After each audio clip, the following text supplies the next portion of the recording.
Montenegro respira histórias e aqui elas ganham voz. Está começando Conexões com Barcelos, o podcast que une pessoas, ideias e trajetórias que transformam a nossa região.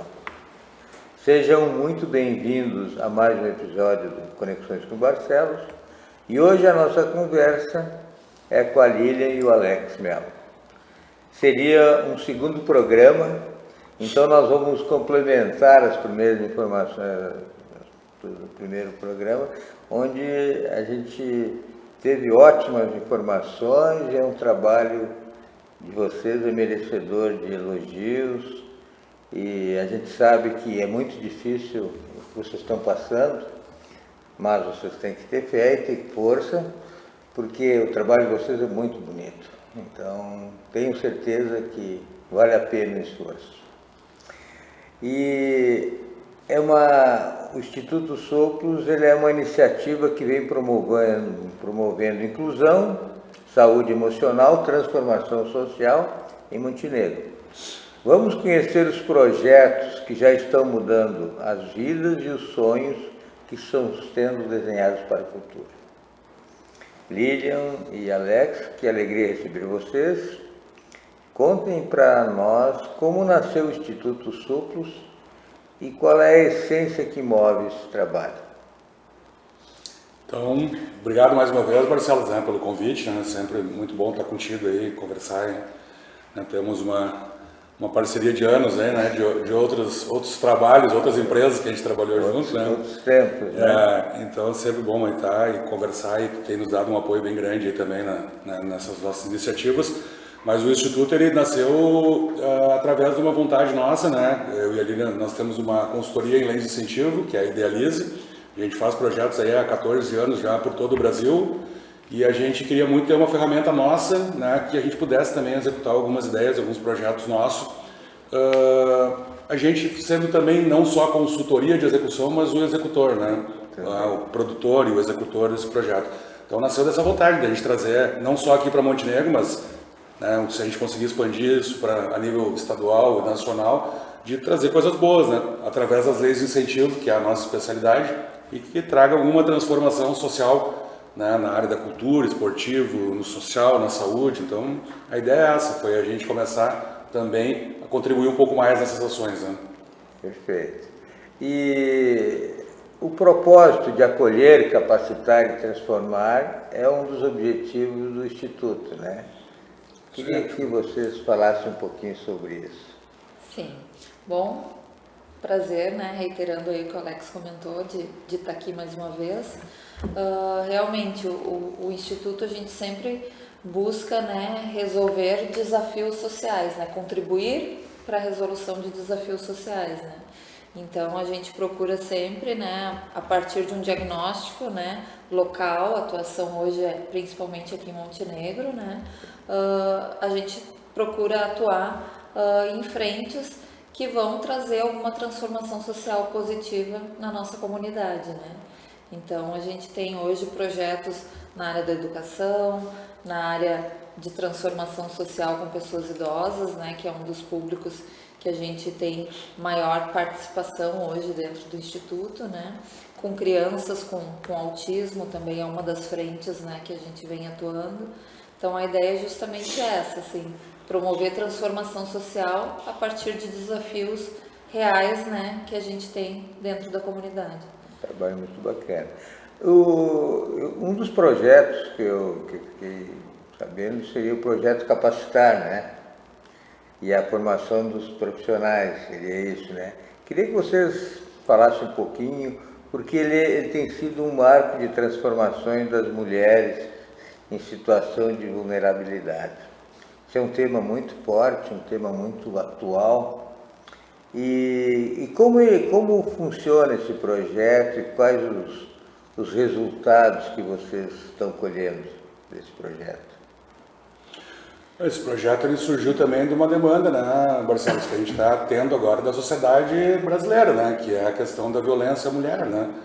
Então, ali tinha essa vontade já de também fazer algo para esse público, né, em vulnerabilidade, as mulheres que estão de repente sofrendo agressão em casa, e que está numa situação de dependência, né, do marido, aquela coisa toda, e não consegue se desvencilhar, né, daquela situação.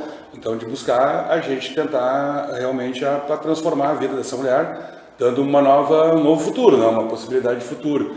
Então, a gente pensou bem no como a gente poderia fazer isso, e a gente chegou a uma profissão, né, duas profissões na realidade, que é uma elétrica industrial e a mecânica industrial, onde a gente teve uma conversa com algumas empresas do polo petroquímico, inclusive, onde nos disseram que eles estão precisando dessa mão de obra especializada nesses setores.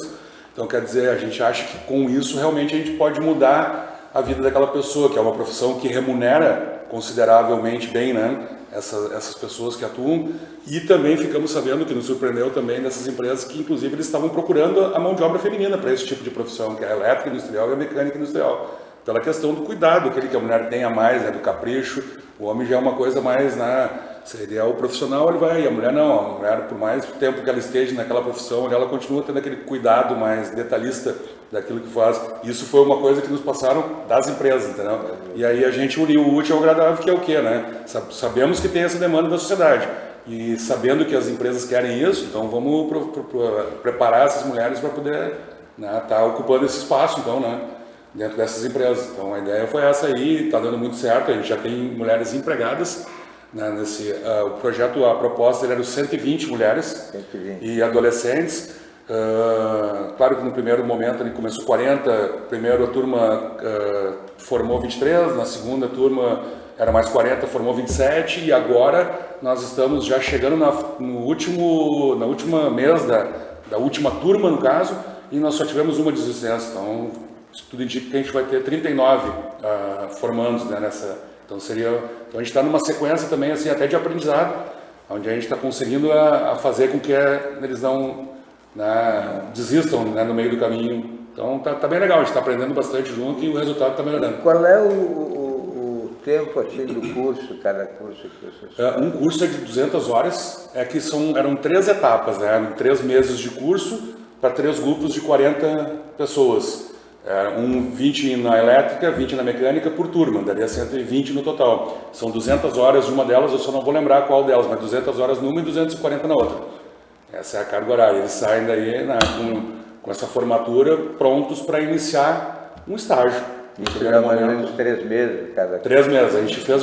Isso aí depende. A gente fez aí a carga horária, ela vai dessa nossa organização, né? Para atender essas 120 no ano, a gente acabou fazendo em 3 meses, e daí, né, em 9 meses a gente acaba, né, com todas elas. E desses que já concluíram, assim, quantos estão? Tu tem um percentual que já tem? São poucos ainda que estão já, mas a gente está preparando junto com a nossa equipe, né, de psicólogas, assistente social do projeto, porque a gente tem toda uma preparação agora para elas. Não tinham nada, elas não tinham currículo, elas não tinham, então a gente está fazendo agora uma preparação com elas para que elas possam ser inseridas nesse mercado de trabalho e que elas não simplesmente entrem e depois já desistam, que elas se mantenham lá dentro. Então não estão ainda, porque a gente ainda está fazendo uma preparação com elas, estamos fazendo contato com as empresas, a gente fez o currículo, a gente está, né, tendo toda uma orientação de como elas se comportar, tanto numa entrevista quanto no ambiente de trabalho. Então está tendo uma preocupação além do simplesmente colocá-la lá dentro da empresa e dizer agora te vira. Então, por isso a gente não está ainda com um número tão. Mas estamos preparando esse cenário. Sim, cada uma teria uma ficha de acompanhamento. Isso aí, com certeza. Uma ficha de acompanhamento, das empresas vão saber todo o histórico daquela pessoa, inclusive, né, da onde, como veio e qual a dificuldade que ela teve para chegar até onde ela chegou. Nós temos casos, como eu falei, de violência, nós temos casos da pessoa não ter nem onde morar e a gente acabou tendo que correr para resolver. Então, que todas elas têm a sua história para contar para aquela empresa. O quanto de esforço ela fez para conseguir estar nessa nova etapa ali, entendeu? E o quanto ela precisa. E a nossa ideia é que a gente fique com ela, dando um acompanhamento psicossocial, mesmo depois dela empregada, no mínimo por um ano, para que ela possa realmente estar preparada para depois continuar sozinha, né? Perfeito. Qual seria mais ou menos, dentro a idade, qual é a faixa de idade que vocês trabalham? Assim? Nesse projeto? Nesse projeto. É bem variável, porque tem adolescentes também, né? É mínimo 16, né? É mínimo 16 e tem, acho que pessoas até quase 50 anos, tem com mais de 40, com certeza.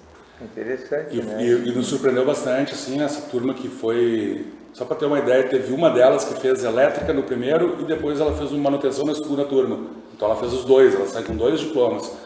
E ela não teve nenhuma falta em todos os dois cursos que ela fez, nenhuma, 100% de. Então, quer dizer, a gente vê assim como elas, tem algumas ali que realmente estavam precisando só daquele empurrãozinho. E né, tem uma participação do Senai nesse... O Senai, na realidade, ele é contratado por nós, né, pelo Instituto, só para ser o certificador mesmo, né? Ele é um prestador de serviço, no caso, né? Ele que ministra as aulas. Pela experiência, né? Porque a gente, como não tem experiência com isso, nós poderíamos nós mesmos fazer, teríamos que contratar um profissional, eles têm tudo pronto, então, e tem todo um... Claro, facilita, né? Uma coisa assim, e durante esse período assim, do curso, que eles têm um vale transporte, uma cesta básica, um apoio psicológico, como é que funciona? Sim, eles recebem durante, né, a participação do curso uma cesta básica mensal, o vale transporte, e aí esse acompanhamento psicossocial, né, que tem as psicólogas, 2 psicólogas e uma assistente social, que fazem parte do projeto, né, e que prestam esse atendimento.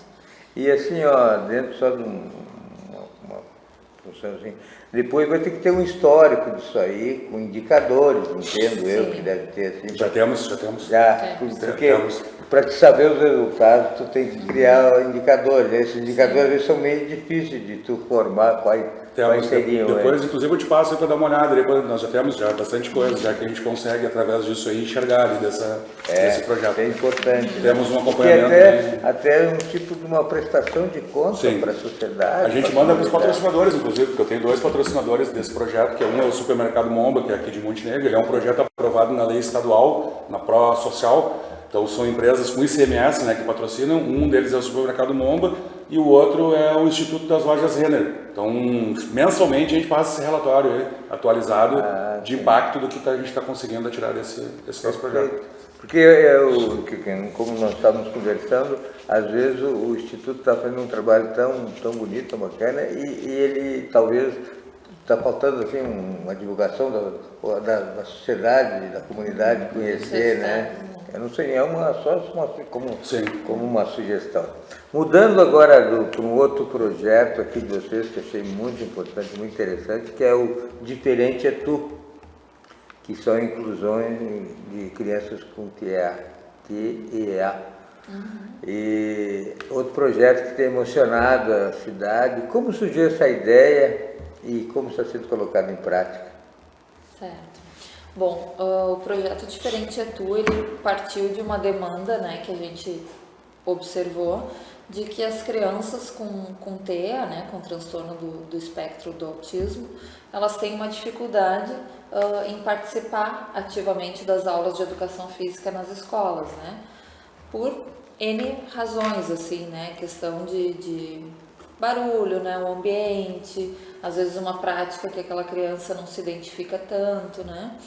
Então a gente, né, fez um estudo sobre modalidades esportivas adequadas, né, que contribuem de uma maneira mais significativa para essas crianças, e o projeto ele traz assim nessa primeira etapa, né, um atendimento em escolas e um núcleo no Instituto Sopros.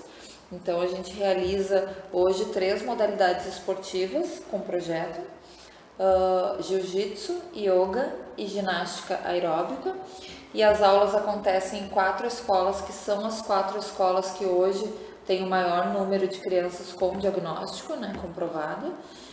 E no Instituto Sopros daí acontecem as aulas de jiu-jitsu, que são abertas daí para crianças de todas as escolas, né? Então, escolas que não foram contempladas com a atividade em loco, né, durante o horário escolar, tem a possibilidade de participar do jiu-jitsu lá no Instituto Sopros. E daí, como também eu perguntei antes, qual é o tempo desse acompanhamento desse projeto? Assim? Na verdade, a ideia é que ele seja contínuo, né? A gente fez ele agora, ele vai até abril do ano que vem, mas a gente já está com a etapa de continuidade em tramitação no Ministério do Esporte. Acreditamos que nos próximos dias já sai a aprovação. Então a ideia é que ele seja permanente, inclusive que a gente consiga ir ampliando ele, né, para mais escolas. A gente já fez um levantamento com a SMED das outras escolas que também tem um número elevado de crianças, né, com diagnóstico, e aí a ideia é poder estar ampliando. Qual é o universo assim, das idades dessas crianças? Assim? É bem variável, assim, mas hoje os que estão participando, eles são da educação infantil e do ensino fundamental, né? Então a gente tem crianças ali de 6 não, menos, até de 4 anos, né, da educação infantil, até 11, 12 anos, nessa faixa etária. E assim, como é que vocês podem avaliar os benefícios físicos, emocionais e sociais para esses alunos? Também com indicadores? Como é que vocês... Sim, a gente está nesse processo agora, o projeto ele começou em julho, né? Mas a gente já tem, assim, os profissionais têm uma percepção muito grande já do avanço, né? Dentro daquilo que se esperava para o projeto, né? Que é essa integração, né? Essa evolução das crianças. Então isso já é bem perceptível. E também todos os projetos a gente tem indicadores de monitoramento, né? Então a gente tem trabalhado essas questões de indicadores, de medir esses resultados. Agora as psicólogas, inclusive, estão fazendo esse trabalho dentro do Diferente Atu para fazer uma pesquisa, né, com os pais, com os familiares e com os profissionais nas escolas também, os professores, né? E já tinha, assim, um projeto parecido com esse assim, no Rio Grande do Sul? Eu acho que é uma iniciativa de vocês, assim. Tem projetos, né? Sempre tem, né? Todas as cidades não, né? Mas muitas cidades têm projetos. Mas esse eu acho que o principal diferencial dele é essa parceria com a rede de educação, né? Porque ele entra nas escolas, né?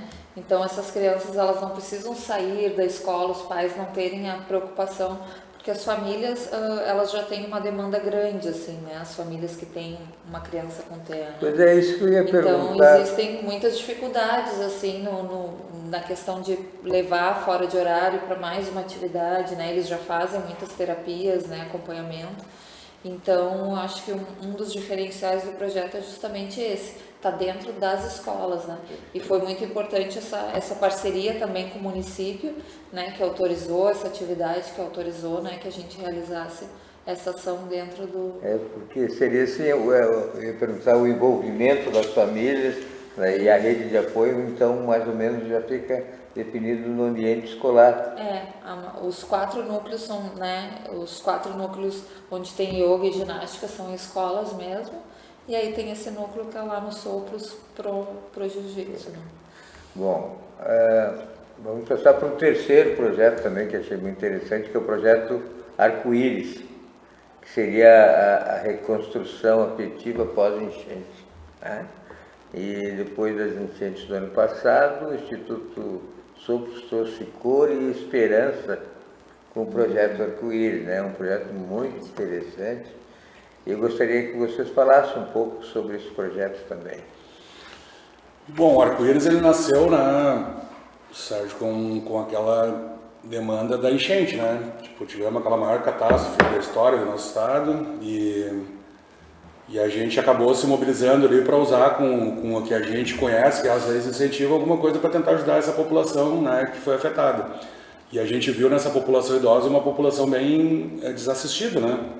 Muitos deles esquecidos dentro da sua casa, lá morando sozinho, e que a gente só foi descobrir quando a gente foi lá bater na porta deles para saber o que dava para fazer para ajudar. Mas a gente, caminhando, eu e a Lília aqui por Montenegro, logo depois da enchente, a gente ainda começou a se perguntar o que a gente vai fazer, como a gente pode ajudar, e aí a primeira coisa que a gente viu foi que tu passava ali pelos bairros que foram afetados ali pela enchente ali, e eram as marcas de enchente na parede das casas. E aquilo ali é só lembrança ruim, aquilo é uma coisa que as pessoas que estão fora, que passam ali, só tem lembrança ruim daquilo, né? Porque é uma história, é um livro contado ali pelas marcas da enchente, né? Então eu disse para ele, eu acho que a primeira coisa que você tem que fazer é tentar tirar essa marca da enchente e botar cor de novo na vida dessas pessoas, né?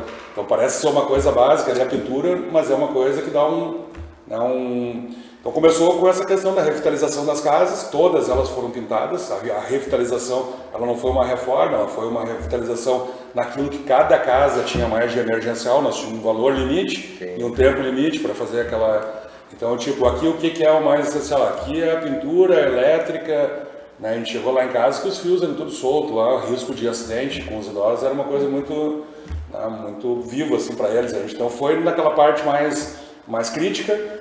fez essa revitalização, a pintura a gente fez em todas e depois a gente começou com esse atendimento psicossocial, que é um acompanhamento. Eles até hoje, depois que como entraram no projeto, eles têm um acompanhamento com 2 psicólogas, né, que fazem esse acompanhamento deles, uma assistente social que por um tempo ela orientou de direitos que eles tinham e que eles não estavam, que eles não sabiam que tinham aquele direito, entendeu? Então a gente encaminhou também para isso. E agora depois, no segundo passo, a gente colocou lá yoga, pilates, dança, terapia, educação financeira e proteção contra golpes digitais, que é o público idoso, né, alvo, né, desses golpes digitais agora. Então a gente fez e hoje a gente tem eles sendo atendidos dentro do próprio instituto. A reforma foi feita, a revitalização foi feita e agora a gente continua dentro da nossa sede, né, atendendo esse público aí. E só para te dar um exemplo, tinha uma pessoa que mora ali no bairro industrial e que a casa dele foi afetada, um senhor que ele não se locomovia, ele andava numa cadeira de roda. E a gente nem tinha uma cadeira de roda, ele não se locomovia, estava em casa. A primeira coisa que a gente fez, conseguimos uma cadeira de roda para ele. Fora tudo que eu falei agora, da reforma e tudo mais, conseguimos uma cadeira de roda. Aí na revitalização da casa, a gente foi lá e fez uma rampa para que ele pudesse então sair da casa dele com a cadeira de roda, porque ele não tinha essa condição e a mulher não conseguia descer as escadas com ela. Então fizemos uma rampa. E aí ele começou a fazer pilates lá no nosso instituto, na nossa sede, e ele está caminhando hoje. Então esse é um resultado, né, para mim um dos mais simbólicos assim, do nosso projeto Arco-Íris é esse. Ele não caminhava quando a gente encontrou, então a gente foi melhorando aos poucos e hoje ele se locomove. Então é uma história que a gente conta, inclusive nesse nosso relatório de impacto a gente conta essa história, que é o seu Miguel Rodenas, né? Ele é um dos... E assim, uma coisa assim do projeto Arco-Íris, assim, que as cores eram simbólicas, né? Cores vibrantes, eu acho que isso também, porque a cor, ela tem uma influência, né, no aspecto da... Com certeza. Não, parece que deu um oxigênio para eles, assim, né? Uma coisa que... E cada um escolheu a sua cor, né? Então a gente dava uma opção lá para eles, muitas vezes até dizer, mas não quer botar uma cor colorida, não quer, sabe, para dar aquela... Então eles participavam disso, né? A primeira casa que a gente fez, só para ter uma ideia, a senhora, não lembro agora o nome dela, mas ela pediu para pintar de vermelho e amarelo. Então foi a escolha dela, vermelho e amarelo. Toda a casa vermelha com as aberturas de amarelo. Tá tudo certo, vamos fazer a alegria do pessoal, né? E a repercussão, assim, desse projeto, esse é um projeto que tu enxerga, né, pelas cores, pelo movimento. Como é que foi, assim, né, dentro nos corações montenegrinos, assim, como Aqui foi bem legal, acho que todo mundo já conhece, todo mundo já ouviu falar, todo mundo sabe o que aconteceu. A gente queria que tivesse uma visibilidade maior até para levar a ideia adiante, né, a nível Rio Grande do Sul, porque tem muitas cidades que ainda precisam disso, que não foi feito nada nesse sentido.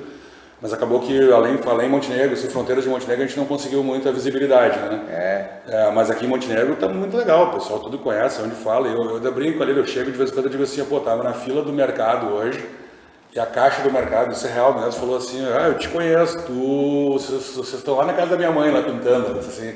Então as pessoas já comentam, quem é a tua mãe? É aquela da Casa Vermelha. Eu digo, eu sei, a dona... Então tu acaba começando a fazer parte, né, dessa... Interessante. É muito legal, é uma coisa bem diferente, assim. E agora foi expandido para Porto Garibaldi, né? Que a gente não tinha conseguido contemplar na primeira etapa.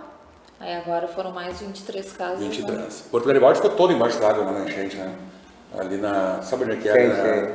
Então ali tanto que a 386 ali foi interditada na época da enchente, então ali eles estavam totalmente embaixo d'água. E lá eles têm um problema ainda com o governo do estado, na questão, então eles não ganharam nem aquele ajuda da Caixa, que eles não chegou para eles por uma questão de endereço, né? Então quer dizer, eles estavam bem esquecidos mesmo lá. Então agora a gente, depois de um ano e pouco, a gente está conseguindo revitalizar mais 23 casas lá com eles. Só assim, então, lá foram 23, qual é que seria o universo dessas casas? É que o nosso projeto conseguiu chegar pelos valores que a gente tinha em 73 casas. 73. 50 aqui em Montenegro e 23 lá em Porto Garibaldi. E lá em Porto Garibaldi, não só isso, a gente ainda, também para alguns desses que perderam tudo, a gente conseguiu fazer móveis sustentáveis também, que é de aço galvanizado, né, ou de metalon, né? Com uma madeira ecológica. Então a gente fez lá cama, mesa de cozinha com 4 cadeiras, uma pia com balcão e com fogão cooktop e um guarda-roupa. Para 40 desses idosos atendidos, a gente doou então um kit para cada um com esse móvel que ele não se perde mais, né?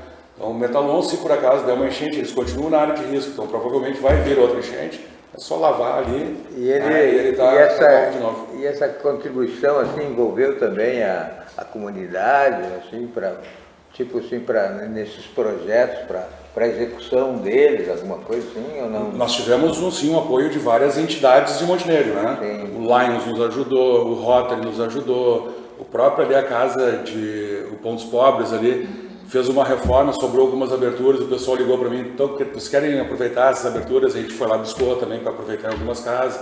Então teve várias participações assim, de pessoas que nos ajudaram, o próprio Lions com óculos para os idosos, muitos deles não conseguiam nem se locomover dentro de casa direito porque não enxergavam, a gente conseguiu consulta através do Lions, o Lions pagou a consulta e depois conseguiu também o óculos para esses idosos, então teve uma série de ações e vários apoios sim, de pessoas da comunidade. Motiva, né, e faz uma corrente, né? uma corrente, né? Bom, vamos começar aqui um outro assunto, assim, que eu tinha focado nesses três que nós já tínhamos conversado outra vez, que eu achei que valia a pena a gente retornar neles. E agora eu queria falar assim sobre os novos projetos, o que vem por aí. A gente sabe que tem alguma coisa agora para o Natal, nós já falamos lá na feira, né, Expo? Sim.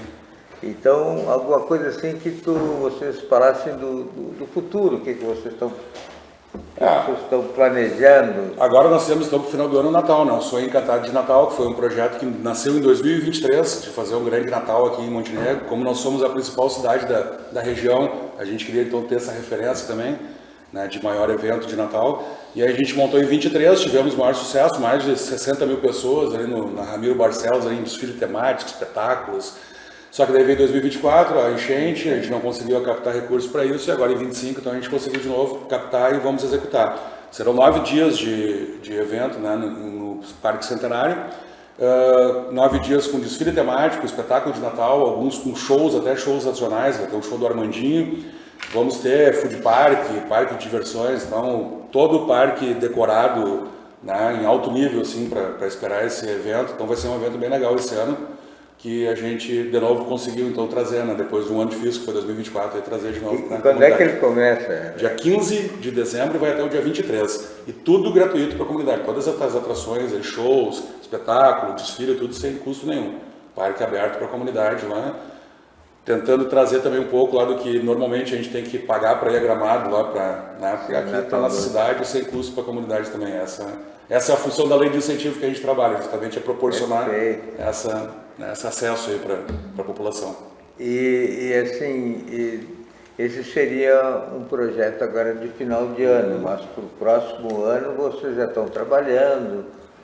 Talvez não queira falar ainda no mas primeiramente a continuidade dos projetos, sim, né? Continuidade. Porque como vocês lidam com recurso, cada ano tem que começar tudo de novo, tem que né? se organizar sempre com antecedência. Então, antes de estar próximo ali do término, né, da execução, a gente já está trabalhando na continuidade, né? Então, acho que a meta sempre é, primeiramente, né, dar continuidade àquilo que está dando certo, que a gente está vendo que tem um resultado positivo, né?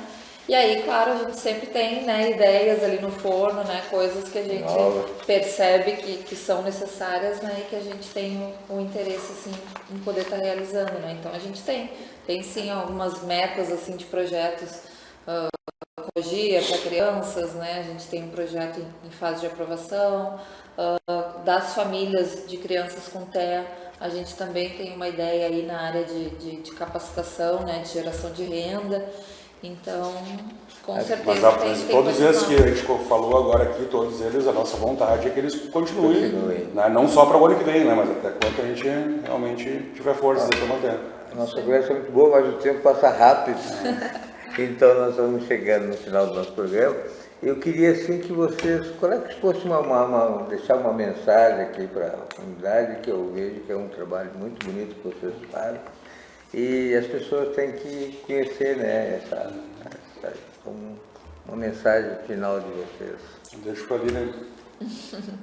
Eu acho que é principalmente assim a questão da união, né? A gente vive em comunidade, né? É uma cidade que tem várias instituições que fazem trabalhos, né, incríveis. A gente tem o poder público, a gente tem a iniciativa privada.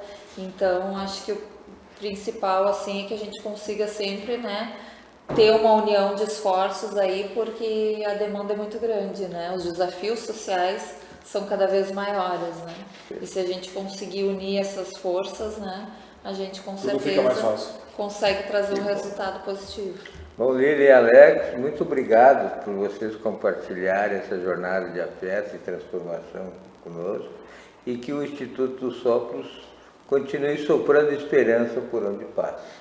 Muito obrigado. Moisés. Obrigada. Obrigado. Conta com a gente sempre. Desejamos a vocês muito sucesso e ficamos muito agradecidos pela segunda visita aqui, né? É um prazer para mim aqui receber. Não, para nós também, pode contar. Quando tu nos chamar, vamos estar por aqui.